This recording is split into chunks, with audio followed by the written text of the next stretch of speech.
Hi, welcome to Richard Kabili YouTube channel, and for today's tutorial, I will be teaching you on how to enable and disable two-finger pan left item name and basic gestures voice control on iPhone X. But first, kindly subscribe to this channel and don't forget to hit the subscribe button and the bell to notify you for the new updates.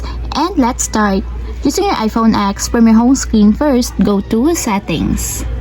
Then in the settings, scroll down and find the accessibility and then top.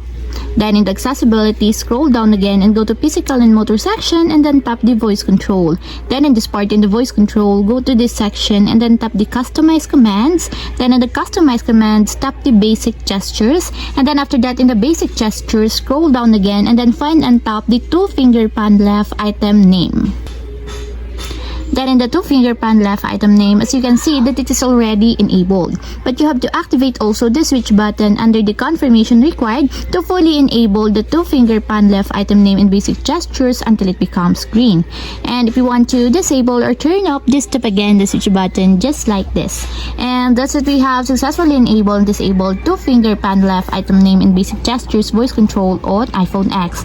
If you have a question, click comment down below and don't forget to hit the subscribe button and the bell to notify you for the new updates. And thank you for watching.